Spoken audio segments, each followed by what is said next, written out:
வாக்கியத்தை ஆண்டவர் நமக்கு கொடுத்ததுனால நாம் ஆண்டவருக்கு நன்றி சொல்லுவோம். விசேஷமாக இன்றைக்கி ஒரு காரியத்தை உங்களிடத்தில் கேட்க விரும்புகிறேன். இந்த வேதத்தில் சத்திரத்தை பற்றி நம்ம என்ன செய்கிறோம் பார்க்குறோம் இல்லையா? எங்கெல்லாம் சத்திரத்தை நம்ம படிக்கிறோம்?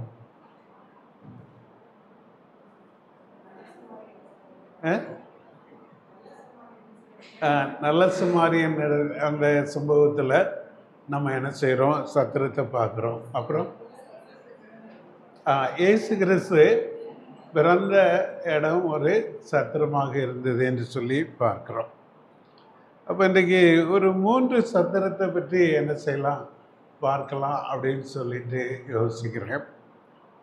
பாருங்க, முதலாவது சத்திரம் என்ன அப்படின்னு சொல்லி பார்க்குறப்ப லூக்கா எழுதின சுவிசேஷம் 2ஆம் அதிகாரம் 10வது வசனத்தை நம்ம வாசிப்போம்.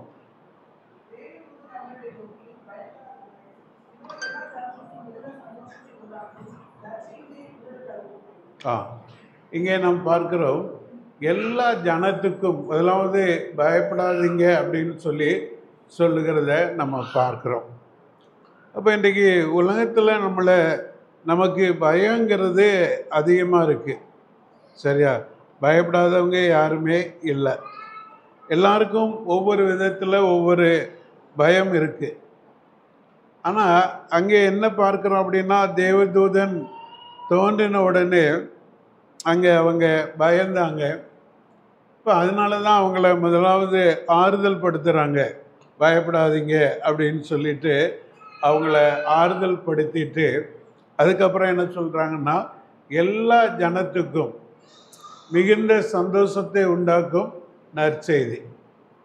அப்போ இந்த நற்செய்தி அப்படிங்கிறது எல்லா ஜனத்துக்கும் மிகுந்த சந்தோஷத்தை உண்டாக்கக்கூடியது இல்லையா?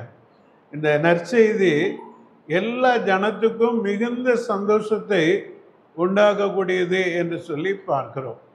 அப்போ அதனால் நம்முடைய வாழ்க்கையில் சந்தோஷம் வேணும் அப்படின்னு சொன்னோன்னா அந்த சந்தோஷத்தை கொடுக்கக்கூடியது இந்த நற்செய்தி தான்.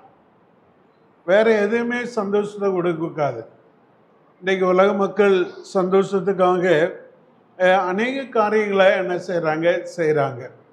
அவங்க நினைக்கிறாங்க சினிமா சந்தோஷத்தை கொடுக்கும் அப்படின்னு சொல்லி, அல்லது சீரியல் சந்தோஷத்தை கொடுக்கும் அப்படின்னு நினைக்கிறாங்க, அல்லது புகைக்கிறது சந்தோஷத்தை கொடுக்கும் அப்படின்னு நினைக்கிறாங்க. இல்லை அப்படின்னு சொன்னோன்னா இன்னும் குடிக்கிறது சந்தோஷத்தை கொடுக்கும் அப்படின்னு சொல்லிட்டு நினைக்கிறாங்க. ஏன்னா அது ஒருத்தராக போகிறது கிடையாது, கும்பலாக போவாங்க. 3 பேர் 4 பேர் அப்படி போய் அவங்க என்ன செய்கிறாங்க? மது அருந்துறாங்க. அது அவங்களுடைய வாழ்க்கையில் சந்தோஷத்தை கொடுக்கும் அப்படின்னு சொல்லி நினைக்கிறாங்க. இப்படி அநேகர் பலரும் பலவிதமான பழக்கங்கள் நமக்கு நம்முடைய வாழ்க்கையில் சந்தோஷத்தை கொடுக்கும் அப்படின்னு சொல்லிட்டு நினைக்கிறாங்க. இன்னும் சிலர் என்ன செய்கிறாங்க? சூதாடுறாங்க, நல்லா சம்பாதிக்கிறாங்க இல்லையா? பெரிய லெவலில் நல்லா சம்பாதிக்கிறாங்க. ஆனால் யாருக்கும் தெரியாத ஒரு நிலைமையில் அவங்க போய் என்ன செய்கிறாங்க? சூதாட்டத்தில் தோற்று போகிறாங்க. ஜெயிக்கும் அப்படின்னு நினச்சிட்டு போகிறாங்க, ஆனால் தோற்று போகிறாங்க இல்லையா? அது அவங்களுக்கு ஒரு சந்தோஷம், ஒரு ஜாலியாக நம்ம என்ன செய்கிறோம்? விளையாடுறோம் அப்படின்னு நினைக்கிறாங்க. கடைசிக்கு அது அவங்களுக்கு வேதனையை தான் என்ன செய்கிறது? கொடுக்கக்கூடியதாக இருக்கிறது. அப்போ அதனால் இந்த உலகம் நமக்கு சந்தோஷத்தை கொடுக்காது. ஆனால் நமக்கு சந்தோஷத்தை கொடுக்கிறது இந்த நற்செய்தி தான். அப்போ இந்த நற்செய்தி என்ன அப்படின்னு சொல்லி பார்க்குறப்போ, ஆண்டவராகிய இயேசு கிறிஸ்து இந்த உலகத்தில் நம்முடைய பாவங்களை மன்னிக்கும்படியாக வந்தது தான் ஒரு பெரிய நற்செய்திங்க இல்லையா? பாருங்க, எல்லா ஜனத்துக்கும் மிகுந்த சந்தோஷத்தை உண்டாக்கும் நற்செய்தியை உங்களுக்கு அறிவிக்கிறோம். கர்த்தராகிய கிறிஸ்து என்னும் ரட்சகர் உங்களுக்கு பிறந்திருக்கிறார். அவர் எங்கே பிறந்திருக்கிறாரு? சத்திரத்தில் இல்லையா? சத்திரத்தில் பிறந்திருக்கிறார். அதனால அந்த சத்திரம் சந்தோஷப்படுது இல்லையா? அந்த சத்திரம் சந்தோஷப்படுது. அண்ட சராசரங்களையும் உண்டாக்கினவர், எல்லாருடைய பாவங்களையும் மன்னிக்கக்கூடியவர் எங்க பிறந்திருக்கிறார் அப்படிங்கிறது அந்த சத்திரத்துக்கு ஒரு சந்தோஷம் இல்லையா? அப்ப அந்த இயேசு கிறிஸ்து இன்றைக்கு நம்முடைய உள்ளத்துல பிறந்தா நமக்கும் ஒரு பெரிய மகிழ்ச்சி தான் இல்லையா? உள்ளத்துல பிறக்கணும். இப்போ இன்றைக்கி நீங்கள் நிறைய பேர் சொல்லலாம், இயேசு கிறிஸ்து என்னுடைய உள்ளத்தில் பிறந்திருக்கிறார், எனக்கு ஒரு பெரிய மகிழ்ச்சி சந்தோஷம் அப்படின்னு சொல்லலாம். ஒரு சிலருக்கு அதில் சந்தேகம், அவர் என் உள்ளத்தில் பிறந்திருக்கிறாரா இல்லையா, அவர் என் உள்ளத்தில் பிறந்திருக்கிறாரா அப்படிங்கிற ஒரு சந்தேகம் உண்டு இல்லையா? நீங்க பாருங்க, ஆண்டவராகிய இயேசு கிறிஸ்து உங்களுடைய உள்ளத்துல பிறந்திருக்கிறாரா அல்லது உங்களுடைய உள்ளத்துல வாசமா இருக்கிறாரா? அப்படி வாசமா இருந்தாதாங்க உங்களுக்கு சந்தோஷம். மீது உங்களுடைய வாழ்க்கையில நீங்க எங்க போனாலும் அது சந்தோஷம் கிடையாது. அது ஒருவேளை ஆரம்பத்தில் அது சந்தோஷமா இருக்கும், ஆனா அதுக்கப்புறம் அதனுடைய முடிவு நிச்சயமான அழிவாக தான் இருக்கும். மனசுக்கு வேதனை, கஷ்டம், கவலை, கண்ணீர், பிரச்சனை, போராட்டம், இப்படி தான் அதனுடைய முடிவாக இருக்கும். சரி, இப்போ அதனால ஆண்டவராகிய இயேசு கிறிஸ்து உங்களுடைய உள்ளத்தில் பிறந்திருப்பார் என்று சொன்னால், ஒருவேளை ஆரம்பம் அது நமக்கு சிலருக்கு கஷ்டமாக இருக்கும், சிலருக்கு ஆரம்பத்திலிருந்து அது அவங்களுடைய வாழ்க்கையில் சந்தோஷமாகவே இருக்கும் இல்லையா?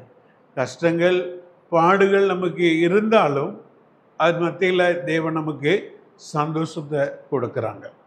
இப்போ அதனால் இந்த சந்தோஷம் என்ன அப்படின்னா, அங்கே சத்திரத்தில் பிறந்திருக்கிறதுனால எல்லா ஜனத்துக்கும் அது சாதாரணமான ஒரு சந்தோஷம் இல்லை. என்ன சந்தோஷம்?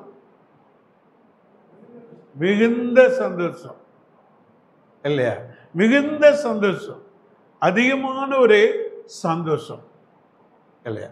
இப்போ அந்த சந்தோஷத்தை கொடுக்கக்கூடிய ஆண்டவராகிய இயேசு கிறிஸ்து இந்த உலகத்தில் பிறந்து, இந்த உலகத்தில் வாழ்ந்து, இந்த உலகத்தில் அநேக அற்புதங்களை செய்து, அநேக நல்ல போதனைகளை போதித்து, இந்த உலகத்தில் அவர் சுத்தமுள்ளவராக வாழ்ந்து, குற்றமற்றவராக வாழ்ந்து, மாசில்லாதவராக வாழ்ந்து, அதே நேரத்தில் நம்முடைய பாவத்துக்குரிய தண்டனையை தன்னுடைய சரீரத்தில் ஏற்றுக்கொண்டார்.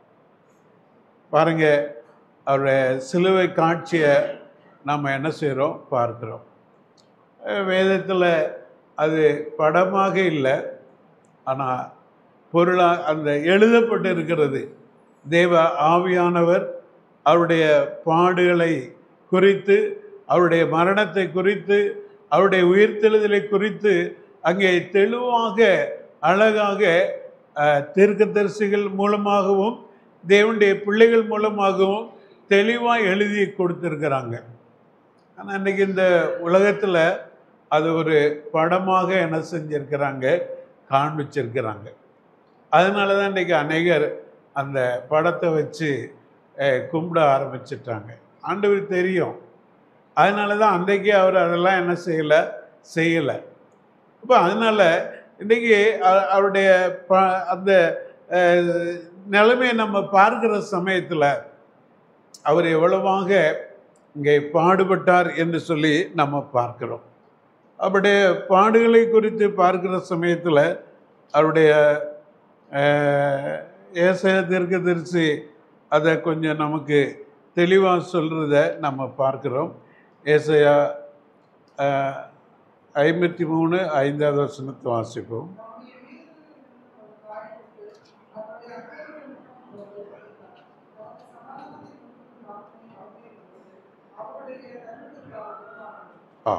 இங்கே அவர் தீர்க்க தரிசனமாக சொன்னது என்ன அப்படின்னா, அவர் இந்த சிலுவையிலே அவர் அடிக்கப்பட்டிருக்கிற அந்த காட்சியை நாம் என்ன செய்கிறோம், பார்க்கிறோம். எதற்காக அடிக்கப்பட்டார் அப்படின்னு பார்க்குற சமயத்தில் நம்முடைய மீறுதல். அப்படின்னா மீறுதல் அப்படிங்கிறப்போ அது கீழ்ப்படியாமையை குறிக்கக்கூடியதாக இருக்கிறது.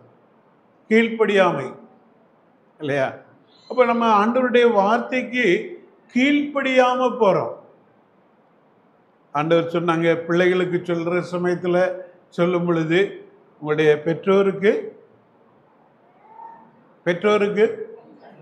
கர்த்தருக்குள் கீழ்ப்படியுங்கள்.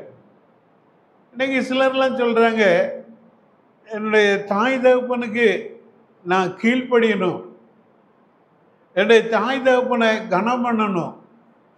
ஆனால் என்ன செய்கிறாங்க அப்படின்னா, அவங்க ஆண்டவரை விட்டு விலகி ஆண்டவர் இல்லாத ஒரு தாய் தகப்பன் என்ன சொல்கிறாங்களோ அதை செய்கிறாங்க இல்லையா? கேட்டால் ஆண்டவர் சொல்லியிருக்காங்கல்ல, பெற்றோர் கீழ்ப்படியும் அப்படின்னு சொல்லியிருக்காங்கல்ல, அதனால் கீழ்ப்படுகிறேன் அப்படின்னு சொல்கிறாங்க. இப்போ ஒரு தகப்பன் தாயும் சொல்கிறாங்க, நாங்கள் சினிமாவுக்கு போகிறோம், நீயும் வா அப்படின்னு சொல்கிறாங்க. ஆனால் தாய் தகப்பனும் விசுவாசி அல்ல, நான் மகன் விசுவாசி. ஆண்டவராகிய இயேசு கிறிஸ்துவை தன்னுடைய வாழ்க்கையில் ஏற்றுக்கொண்டவன். ஆனால் அவன் தன்னுடைய தாய் தகப்பனுக்கு இந்த இடத்துல கீழ்ப்படியலாமா? கீழ்ப்படியக்கூடாது. ஆனால் தாய் தகப்பன்னு சொல்கிறாங்க, உங்கள் பெற்றோருக்கு கீழ்ப்படியணும்னு சொல்லியிருக்கே, நீ ஏன் கீழ்ப்படிய மாட்டேன்ற அப்படின்னு. இப்போ அங்கே அந்த கர்த்தருக்குள் அப்படிங்கிறத விட்டுருதாங்க. கர்த்தருக்குள் கீழ்ப்படியணும். அப்போ ஆண்டவருடைய வார்த்தைக்குள் அது அடங்கி இருந்தால் அந்த வார்த்தைக்கு நம்ம என்ன செய்யணும்? கீழ்ப்படியணும். ஆண்டவருடைய கட்டளைக்கு அது மீறி இருக்கும் அப்படின்னு சொன்னால் அதுக்கு யாராக இருந்தாலும் என்ன செய்யக்கூடாது? கீழ்ப்படியக்கூடாது. இப்போ அதே போல் இந்த மீறுதல் அப்படின்னு சொன்னால் அது கீழ்ப்படியாமையை காண்பிக்கக்கூடியதாக இருக்குது. ஒருவேளை நம்ம பாவம் செய்யலை அப்படின்னா, பொதுவாக பாவம் அப்படின்னாலே இந்த உலகத்தில் மக்கள் நினைக்கிறது என்ன அப்படின்னா, வெட்டு, குத்து, திருடு, இல்லை கொள்ளை, இதுதான் பாவம் அப்படின்னு நினைக்கிறாங்க. நம்முடைய வேதம் அப்படி இல்லை. அதுவும் பாவம்தான், அதுக்காக அது நல்லது அப்படின்னு சொல்லலை. ஆனால் பொய் சொல்றது, கீழ்ப்படியாமல் போகிறது இல்லையா? அப்போ நம்முடைய கண்களினுடைய பார்வையினால, அதே நேரத்தில் நம்முடைய பேச்சினால, இப்படி இவைகளெல்லாம் பாவம்தான். இப்போ நம்ம கீழ்ப்படியாமை மீறுதல் நிமித்தம் அவர் காயப்பட்டு, நம்முடைய அக்கிரமங்கள் நிமித்தம் அவர் நொறுக்கப்பட்டார். அக்கிரமம் இல்லையா? எவ்வளவு ஆண்டவர் நம்மளோடு பேசியும் அந்த கீழ்ப்படியாத ஒரு நிலைமையை பார்க்கிறப்போ அது கிரமமே கிடையாது இல்லையா? அப்போ ஆண்டவராகிய இயேசு கிறிஸ்து இவ்விதமாக நம்முடைய வாழ்க்கையில் நமக்கு சந்தோஷத்தை கொடுப்பதற்காக நம்முடைய பாவங்களுக்காக கல்வாரி சிலுவையில் அடிக்கப்பட்டார், ரத்தம் சிந்தினார், மரித்தார், அடக்கம் பண்ணப்பட்டார், மூன்றாவது நாள் ஜீவனோடு உயிர்த்தெழுந்தார் இல்லையா? அப்போ இந்த உயிர்த்தெழுந்த ஆண்டவராகிய இயேசு கிறிஸ்து உங்களை நேசிக்கிறார். இப்போ நீங்கள் ஒருவேளை சர்ச்சைக்கு சபைக்கு வந்து போகலாம் இல்லையா? வந்து போகலாம். அல்லது வேதத்தை என்ன செய்யலாம்? வாசிக்கக்கூடியவங்களாக கூட இருக்கலாம். ஆனால் உங்களுடைய வாழ்க்கையில் இயேசு கிறிஸ்து பிறந்திருக்கிறாரா? உங்களுடைய உள்ளத்தில் இயேசு கிறிஸ்து பிறந்திருக்கிறாரா? அதுதான் நமக்கு ரொம்ப முக்கியமான காரியம் இல்லையா? அவர் உங்களுடைய உள்ளத்தில் பிறக்கணும் அப்படின்னு சொன்னா நீங்கள் அவரிடத்துல உங்களுடைய பாவங்களை அறிக்கை செய்யணும் இல்லையா? சிலுவையில் மரித்த இயேசு கிறிஸ்து மூன்றாவது நாள் உயிரோடு எழுந்தார். உயிரோடு எழுந்து அவர் நம்முடைய மத்தியில் இருக்கிறார். அதனால் எங்கேயும் போகணும் அப்படின்றலாம் கிடையாது. இருக்கிற இடத்துல உங்களுடைய பாவங்களை அவரிடத்துல அறிக்கை செஞ்சால் அவர் உங்களுடைய பாவங்களை மன்னிப்பாங்க. உங்களுடைய உள்ளத்தில் பிறப்பாங்க. உங்களுக்கு ஒரு மிகுந்த சந்தோஷத்தை ஆண்டவராகிய இயேசு கிறிஸ்து கொடுப்பாங்க. அப்போ இந்த சத்திரத்தில் பிறந்த ஆண்டவராகிய இயேசு கிறிஸ்து அங்கே உங்களுக்கு மிகுந்த சந்தோஷத்தை கொடுக்கக்கூடியவர், உங்களுடைய வாழ்க்கையில் சமாதானத்தை கொடுக்கக்கூடியவர். அவர் உங்களுடைய உள்ளத்தில் பிறக்கணும். அவரை உங்களுடைய உள்ளத்தில் இரட்சகராக ஏற்றுக்கொள்ளுங்க.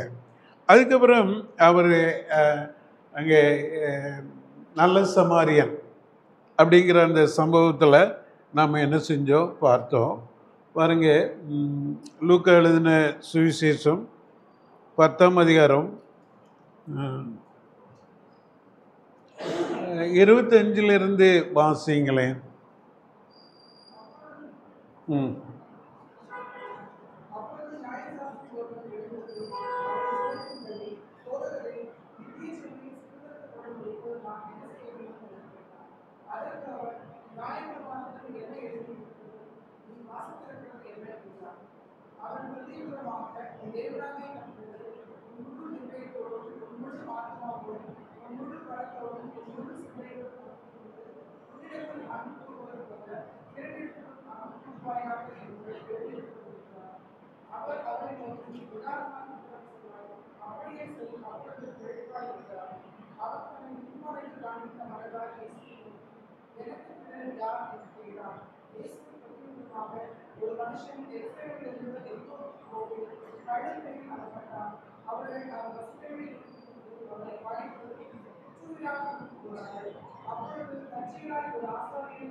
போதும்.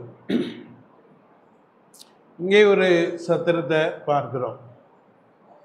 இப்போ நம்ம படித்த பகுதியிலிருந்து அந்த சத்திரத்தை பற்றி நம்ம என்ன செய்கிறோம் பார்க்குறோம். அது என்ன சத்திரம்? அங்கே பார்த்தது மிகுந்த சந்தோஷத்தை உண்டாக்கக்கூடிய சத்திரம். இங்கே இருக்கக்கூடிய சத்திரம் என்ன சத்திரம்? பராமரிக்கிற சத்திரம். அப்புறம்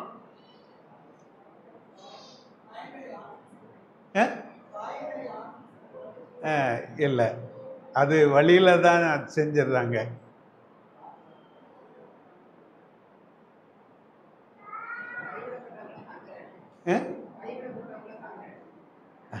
அதான் பராமரிக்கிற சத்திரம்.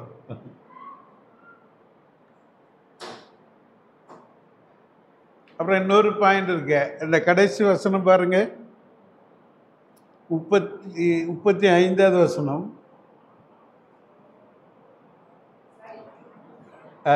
விசாரிக்கிற சத்திரம் இல்லையா?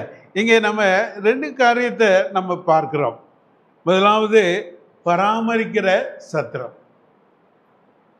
இப்போ அதே நேரத்தில் இங்கே ஆண்டவராகிய இயேசு கிறிஸ்து இது நடந்ததுன்னு சொல்றாங்களா?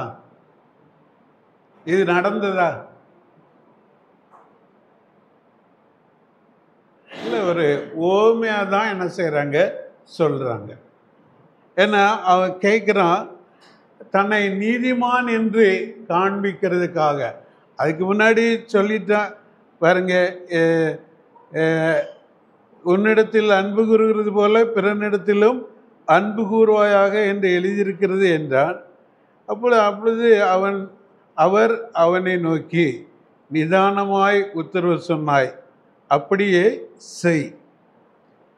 அப்போ நீ என்ன செய்யணும் அப்படின்னா, தேவனிடத்தில் அன்பு கூறுகிறது போல பிறனிடத்திலையும் அன்பு கூறுவாயாக அப்படின்னு சொல்லி அந்த வசனம் சொல்லி இருக்குது, கற்பனை சொல்லி இருக்கு.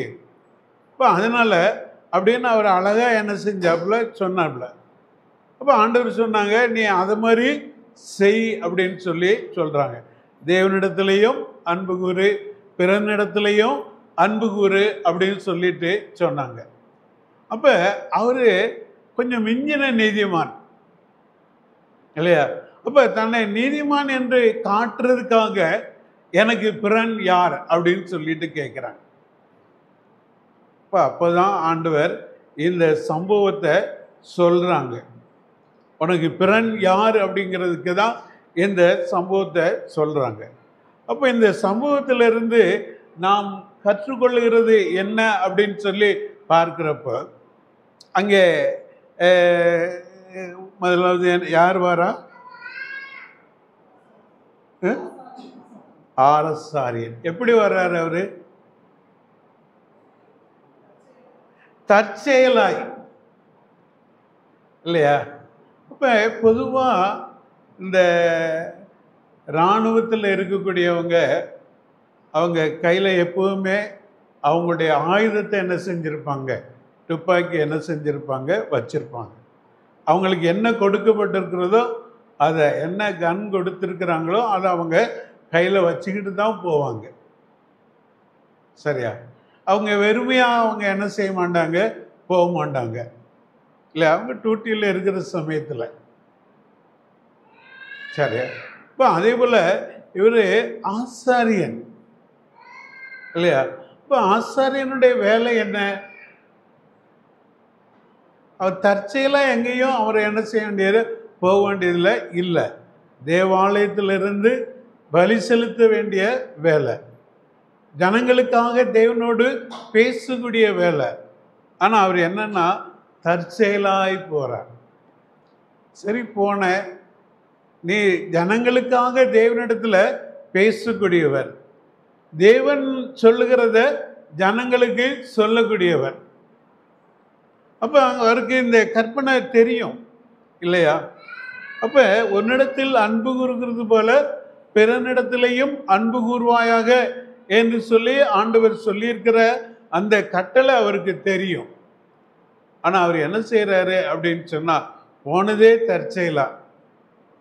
அது மட்டும் இல்லை, அவர் என்ன செய்கிறார் அப்படின்னா பக்கமாக விலகி போகிறார்.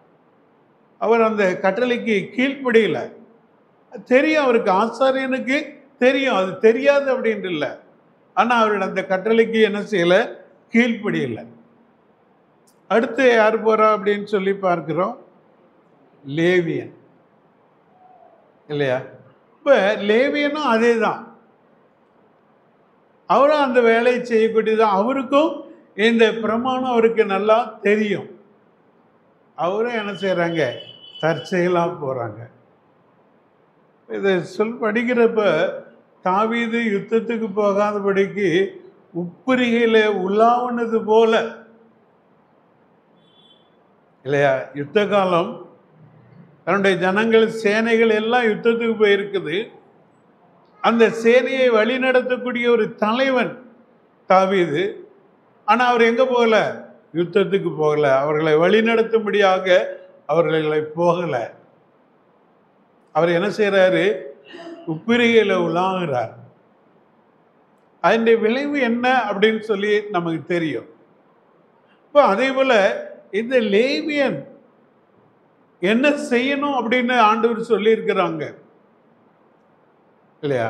ஆனால் அதை விட்டுட்டு அவர் என்ன செய்கிறாரு, தற்செயலாய் அங்கே போகிறாரு. தற்செயலாக அங்கே போகிறார். இதை படிக்கிற சமயத்தில் நமக்கும் ஒரு காரியத்தை ஆண்டவர் கற்றுக் கொடுக்குறாங்க. நம்ம ஆசாரியர்கள் தான், லேவியர்கள் தான் இல்லையா? நம்ம சும்மா போனேன் அப்படின்னு சொல்லிட்டு எங்கேயுமே சுற்றுறதுக்குன்னு போகக்கூடாது. அப்படியே போயிட்டு வந்தேன் கூட. சபையில் கூட சிலர், எல்லாரும் இல்லை, சிலர் அப்படியே உட்கார்ந்துருப்பாங்க. அவங்களால உட்கார்ந்துருக்க முடியாது. அப்படி போய் ரோட்டை கொஞ்சம் ப்ராக் பார்த்துட்டு அப்புறம் கொஞ்சம் நேரம் கழித்து தான் என்ன செய்வாங்க, வந்து உட்காருவாங்க. இல்லை, அதெல்லாம் நான் சும்மா போயிட்டு வந்தேன் அப்படிங்கிறதெல்லாம் ஒரு நல்ல பழக்கம் இல்லை இல்லையா? நீ எங்கே உட்கார்ந்துருக்கணுமோ அந்த இடத்துல தான் இருக்கணும். சும்மா நான் எந்திரிச்சு அப்படியே போய் அப்படி பிராக் பார்த்துட்டு அப்படி வர்றது சும்மா, அது நல்ல பழக்கமும் கிடையாது. சரியா? அதுமாரி கடந்த வாரம் நினைக்கிறேன் டேனி பிரதர் சொன்னாங்க, இந்த மொபைல் என்ன செய்வாங்களாம், வந்ததிலிருந்து அதையே பார்த்துக்கிட்டு இருப்பாங்க அப்படின்னு சொன்னாங்க. அதுவும் எனக்கு பிரயோஜனமாக இருந்துச்சு. சொல்லணும் அப்படிங்கிறது தான் என்னுடைய எண்ணமும். பாருங்க, நம்ம இங்கே எதுக்கு வர்றோம்? ஏன்னா இது அந்த தன்னை நீதிமான் அப்படின்னு காட்டுறதுக்கு தான் சொன்னது. அப்போ விசுவாசிகளுக்கு தான். நம்ம இங்கே எதுக்கு வர்றோம்? பொதுவாக ஒரு சொல்லுவாங்க, இப்போ யாரும் அதை சொல்கிறதில்ல. சில சபைகளில் எழுதியே போட்டு வச்சுருப்பாங்க, உங்களுடைய மொபைலை சுவிட்ச் ஆஃப் பண்ணிடுங்க அப்படின்னு சொல்லிட்டு, அல்லது சைலன்ஸில் போட்டுருங்க அப்படின்னு சொல்லி. ஆனால் இப்போ எங்கேயுமே கிடையாதுன்னு நினைக்கிறேன், நானும் பார்க்கல. ஆனால் இன்றைக்கி நம்ம என்ன செய்கிறோம் அப்படின்னு சொன்னோன்னா, சப்போஸ் நீ வச்சிருங்க, உங்களை நான் யாரையும் நான் வேண்டாம் அப்படின்னெல்லாம் நான் என்ன செய்கிறதில்ல, சொல்கிறதில்ல. சரியா? நான் கூட தான் வச்சுருக்கிறேன். அதே மாதிரி ஆணில் கூட இருக்கட்டும். நீங்கள் அப்படி உங்களுக்கு அந்த நேரத்தில் இந்த நேரம் நான் ஆராதனையில் இருப்பேன் அப்படிங்கிறது உங்களுடைய நண்பர்களானாலும் சரி, சொந்தக்காரரானாலும் சரி, உங்களோட வேலை செய்கிறவங்களாக இருந்தாலும் சரி, அவங்களுக்கு என்ன செய்யணும், தெரிஞ்சிருக்கணும். அவங்க பண்ணக்கூடாது. எனக்கும் சில சமயத்தில் ஒரு கால் வரும், அது என்னென்னா ஜங்க் காலர். இந்த விளம்பரம் பண்ணுறவங்களுக்கு அது தெரியாது, இவன் எங்கே இருப்பான் அப்படின்னு சொல்லி. அவங்களுக்கு எப்போ சமயம் கிடைக்கும் அப்போ அவங்க என்ன செஞ்சுருவாங்க, போட்டுருவாங்க. அது மாதிரி தான் வரும். நான் மற்றபடிக்கு யாரும் அந்த சமயத்தில் என்ன செய்ய மாட்டாங்க, பண்ண மாட்டாங்க. இப்போ அது மாதிரி நம்ம அவங்களுக்கு இந்த கதை காண்பிக்கக்கூடியவங்களாக இருக்கணும். நாம் அப்படி நடந்து கொள்ளக்கூடியவங்களாக இருக்கணும். அடுத்து அது ரெண்டாவது வந்தது அப்படின்னு சொன்னால், நம்ம எடுத்துகிட்டு வெளியில் என்ன செய்யக்கூடாது, ஓடக்கூடாது. அப்போவே ஆஃப் பண்ணிடலாம். முடிஞ்சதுக்கப்புறம் பார்த்தா அது யார் அப்படின்னு சொல்லி தெரியும். அவங்களோட நம்ம என்ன செஞ்சுக்கலாம், பேசிக்கிடலாம். சரியா? முடிஞ்சதுக்கப்புறம் பார்த்தா நம்ம பேசிக்கிடலாம். அதனால் இதை நீங்கள் வச்சுருங்க. நான் யாரையும் வேண்டாம் அப்படின்னு சொல்லலை. ஆனால் அது ஒரு ஓரமாக என்ன செய்யட்டும், இருக்கட்டும். அதை பார்க்குறதுக்காக நம்ம வரல. அதை பார்க்குறதுன்னா நம்ம வீட்டிலே வச்சு பார்த்துக்கிட்டே இருந்திருக்கலாமே. இங்கே வர்றது நம்ம ஆராதிக்கும்படியாக நம்ம வர்றோம். அதனால் அதெல்லாம் நம்ம கொஞ்சம் என்ன செய்யக்கூடாது, தவிர்த்துக்கிடணும். சரியா? இப்போ அதனால் அதை யார் அப்படி பார்த்துக்கிட்டு இருக்கிறாங்களோ, வந்ததிலிருந்து பார்க்குறாங்க அப்படின்னு சொன்னாங்க. யார் அப்படி பார்த்துக்கிட்டு இருக்காங்களோ அவங்கெல்லாம் தங்களை மாற்றிக்கிறது நல்லது. சரி, இங்கே நம்ம என்ன பார்க்குறோம், இந்த லேவியரும் தற்செயலாக வந்தான் என்று சொல்லி பார்க்குறோம். ஆனால் அதே நேரத்தில் அடுத்து ஒருத்தர் வர்றாரு. யார்? சமாரியர். அப்படின்னு சொன்னோன்னா, அந்த சமாரியரை பற்றி பார்க்குறப்போ ரொம்ப ஒதுக்கப்பட்டவங்க, தள்ளப்பட்டவங்க, அற்பமாக எண்ணப்படக்கூடியவங்க. ஆனால் அவர் என்ன செய்கிறாருன்னா, ஆயத்தமாக வருகிறார். ஏன்னா அவர் பிரயாணமாக போகிறாரு. அடிபட்டுறக்கூடாது, அடிபட்டால் அதுக்கு காயத்துக்கு எண்ணெய் பூசணும் இல்லையா, பத்திரமா போகணும். அதற்குரிய வழியில் குடிக்கிறதுக்கு தண்ணி வேணும். இப்போல்லாம் நம்ம எடுத்துகிட்டு தான் போகிறோம் இல்லையா, அது நமக்கு தண்ணி வேணும். இப்படி எல்லா ஆயத்தங்களோடும் என்ன செய்கிறாரு, வர்றாரு. சரி, இப்போ நான் ஊருக்கு போகிறேன் அப்படின்னு சொன்னால் எனக்கு இந்த 2 மாதத்துக்குரிய மாத்திரை எல்லாமே நான் வாங்கி ஆயத்தத்தோடு தான் போகிறேன். தற்செயலாக நான் என்ன செய்கிறதில்ல, அங்கே போகிறதில்ல, ஆயத்தத்தோடு போகிறேன். அதே போல் இந்த மனுஷனும் எல்லாம் அங்கே எண்ணெய் தண்ணி எல்லாம் எடுத்துக்கிட்டு ஆயத்தமாக அவங்க பிரயாணப்பட்டு வராங்க. அப்போ அங்கே பார்க்குற சமயத்தில் அவர் முதலாவது என்ன செய்கிறார் அப்படின்னு சொல்லிட்டு பார்க்குறப்போ என்ன செய்கிறார்? முதலாவது 33வது வசனம் பாருங்க. மனதுருகி. அவங்க 2 பேரை போல அவர் என்ன செய்யல? விலகி போகல. அவர் என்ன செய்யறாரு? மனதுருகிறாரு. அவங்களுடைய நிலைமைய அவ குற்றுயிராக கிடக்கிறான். என்ன சொல்ல போனா முணங்கிட்டு கிடக்கலாம். அப்படிப்பட்ட ஒரு நிலைமையில இருக்கிற மனுஷனை பார்த்து மனதுருகி இல்லையா? இன்னைக்கு நம்ம மனதுருகிறோமா? இன்னைக்கு பாருங்க, எவ்வளோ மக்கள் குற்றுயிராக கிடக்கிறாங்க. பாவம், அவங்கள அடித்து போட்டிருக்குது, அவங்கள உறிஞ்சி போட்டிருக்கிறது, காயப்படுத்தி இருக்கிறது. யாருக்கு காரணமில்லாத காயம்? யாருக்குங்க காரணம் இல்லாத காயம்? மதுபானம். அங்கே தங்கி தரித்திருக்கிறவர்களுக்கு காரணமில்லாத காயம் இல்லையா? காயப்பட்டிருக்கிறாங்க. இப்போ இப்படிப்பட்ட மக்களை பார்த்து நம்ம மனதுருகிறோமா? அவங்க மேல மனதுருகிறோமா? இல்லையா? மனதுருகணும். அவங்களுடைய நிலைமையை பார்த்து நம்ம மனதுருகணும். விலகி போகிறவங்களாக நம்ம இருக்கக்கூடாது. விலகி போகிறவங்களாக இருக்கக்கூடாது. அவங்களுடைய அந்த பரிதாபமான அந்த நிலைமையை பார்த்து மனதுருகணும். சார், சிலர் மனதுருகுவாங்க. ஐயோ பாவம் அப்படின்னு சொல்லி மனதுருகுவாங்க. அப்புறம் அவங்க போய்கிட்டே இருப்பாங்க இல்லையா? சிலர் ரோட்டில் அடிபட்டு கிடந்தா என்ன செய்வாங்க அப்படின்னா, சிலர் பார்த்து ஐயோ பாவம், யார் பெற்ற பிள்ளையோ அப்படின்னு சொல்லுவாங்க. ஆனால் எதுவுமே செய்ய மாட்டாங்க, போய்கிட்டே இருப்பாங்க. இன்றைக்கு என்ன செய்கிறாங்க தெரியுமா? முதல்ல வீடியோ எடுத்துடுறாங்க. இன்னைக்கு வீடியோ எடுக்கிறாங்க. ஃபஸ்ட்டு அதுதான் வீடியோ எடுத்து என்ன செய்யணும்? சமூக வலைத்தளத்தில் போடணும். ஏங்க, அடிபட்டு கிடக்கிறனுக்கு உதவி செய்கிறது முதல்லையா அல்லது வீடியோ எடுக்கிறது முக்கியமா? ஆனால் வீடியோ தான் என்ன செய்வாங்க? எடுப்பாங்க. சரி, அப்போ இப்படியும் உண்டு. சரி, பார்த்து நம்ம அவங்கள வீடியோ எடுத்து விளம்பரப்படுத்துகிறவங்களாகவும் நம்ம என்ன செய்யக்கூடாது? இருக்கக்கூடாது. ஐயோ பாவம் அப்படின்னு சொல்லி பரிதாபப்பட்டுட்டு கடந்து போகிறவங்களாகவும் இருக்கக்கூடாது. ஆனால் இந்த சமாரியன் என்ன செய்கிறாங்க அப்படின்னு சொல்லி பார்க்குறப்ப அங்கே அவர் மனதுருகி.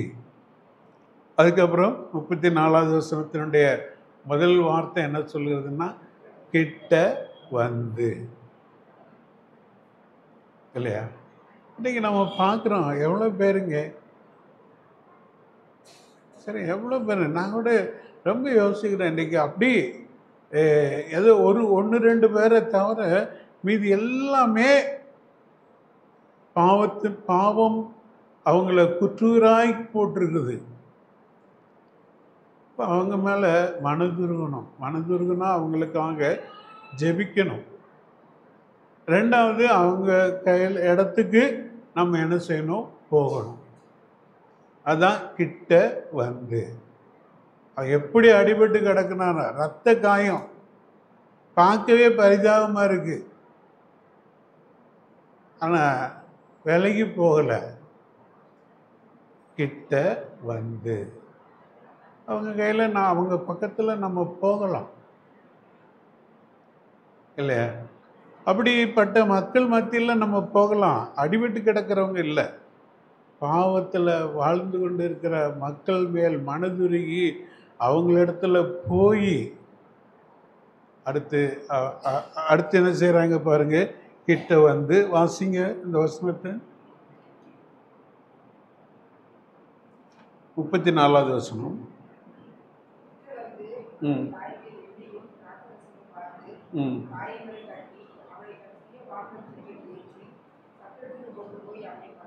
ஆ அப்போ நம்ம என்ன செய்யணும் அப்படின்னா கிட்ட போகணும். அவங்களுக்கு செய்ய வேண்டியதை நாம் என்ன செய்யணும், செய்யக்கூடியவங்களாக இருக்கணும். ஒன்று அவங்களுடைய காயங்களை கட்டுறது, அவங்களுக்கு உதவி செய்கிறது இல்லையா, அவங்களுடைய புண்ணுகளை குணமாக்குறது. எப்படி? தேவனுடைய வசனத்தின் மூலமாக அவங்களை குணமாக்குறது, ஆறுதலான வார்த்தைகளை சொல்லி அவங்கள தைரியப்படுத்துகிறது, அவங்கள பலப்படுத்துகிறது. அந்த நிலைமையில் இருக்கிற அவங்களுடைய காயங்களை கட்டக்கூடியவங்களாக இருக்கணும் இல்லையா.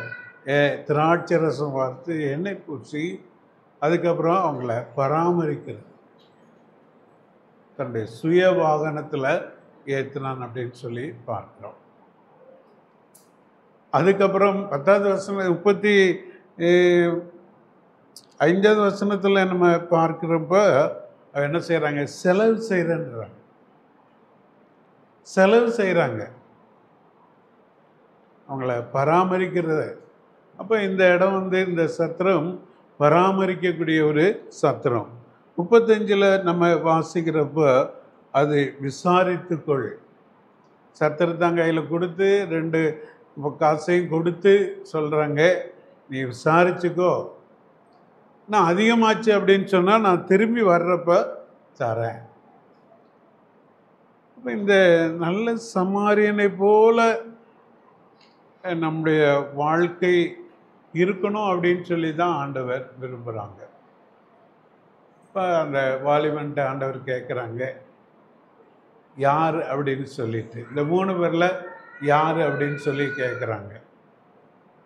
இப்போ அந்த வாலிபன் சொல்கிறான், அந்த சமாரியன் தான் அப்படின்னு சொல்லிட்டு. சரி, அதோட சரி, நான் ஆண்டவர் விடலை.